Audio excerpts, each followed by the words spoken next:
What's up, ladies and gentlemen? Troy Thompson, 30-day flip phone challenge, here today to talk to you about 5 examples that might mean you are addicted to your smart device. Number 1, morning. The first thing you do when you open your eyes is reach for your smartphone. You just might be a smartphone addict. Before kiss your wife, before give her a hug, before snuggle, before gratitude journaling, before going up and talking and hugging your kids and kissing them, you're looking for your smartphone. And then what are you doing? Emails, Twitter, YouTube. This is me. You might get into gaming. You might get into Snapchat.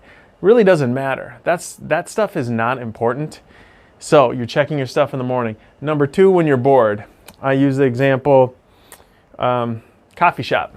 You go to a coffee shop, you're in line. What are you going to do if you don't have your smartphone? One thing you can do is have a little book with you. So when you're bored, you can just pull a book out of your pocket. I have little pocket books everywhere. This is a really good one. Max Lucado, Less Fret, More Faith. Fits right in your front pocket, about the size of a smartphone. So you can read. Or here's a novel idea. You could talk to the person in line with you. It's kind of crazy, but it's all about the connection, okay? So when you're bored, that's a telltale sign. If you're always grabbing for your smartphone, you might have an issue. Plus, it doesn't hurt to be bored. In fact, it's good because it gets your brain firing and thinking more than, okay, I'm just going to scroll something. And that way I don't have to think. That's not good. Number 3, when you go to bed, that was a huge issue for me, going to bed without my smartphone, because that's all I did for like 10 years. My wife would be upstairs watching Netflix. I'd have at least an hour, and I could be super tired too. So I'd go down to my bed, fire up the old smartphone, and I would start listening to a podcast is generally what I would do, and or scrolling Twitter and emails and Slack and all the other things. And that blue screen, that blue light from the screen would keep me awake. So I could be dead tired going to bed at 9 at night, and all of a sudden it'd be 11, midnight, still dead tired, but still awake at the same time. Not healthy. Now what I do, I lay down in my bed, I have 3 or 4 or 5 books, because I still have a little of that ADD going on, but these are books that I can open up and turn the page. I have these books, and I just start reading. And I have a little notepad so I can write down ideas and thoughts. Really, really powerful way. And the funny thing is, you go to sleep a lot faster because you don't have the blue light. You don't have that stimulation. So bed is another one. Family. You might be a smartphone addict if you've heard more than once, put down your phone. And guess what? Everybody's heard that. So when you have one of these bad boys, you are rarely on it. And that's the whole purpose. Because I heard my kids probably say, "Dad, put down your phone." My kids are 6 and 7 right now.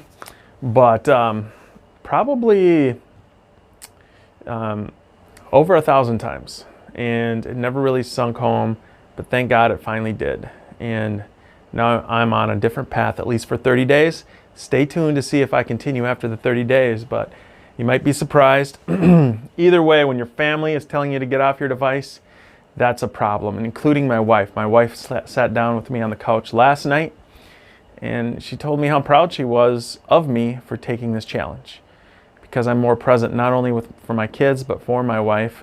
When she has these stories, and some of them are about shopping and men, you've been there. Women, you probably have too, when your husbands talk about sports. But all I could do is say, when is your story going to be done so I can go back to scrolling on my smartphone? Now, I'm present. I smile, and I pay attention. At least she thinks I'm paying attention. But no other need or desire for me to grab something is my point. So you're very present. Your family's going to be happier. Your connections are going to be deeper. And the last one, toilet. When you go sit down on the toilet to do your business, We kind of joke about it that, okay, we have our smartphone. Now we can really get some serious research done, whatever that means. Whatever you want to do, this is your free time. So you're engaged with the family, you want to break.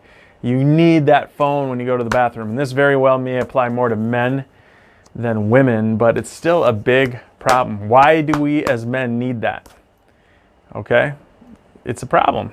You can go to the bathroom without a smartphone. I've been doing it for 3 weeks now, and it works just fine. In fact, you're a lot more efficient, and you're not getting your smartphone all dirty and full of bacteria either, which is another thing to consider for another time. But those are the top 5. Morning, when you're bored, bed, so you're capping off the day, you're being more present with your family, even the bathroom, that's a problem.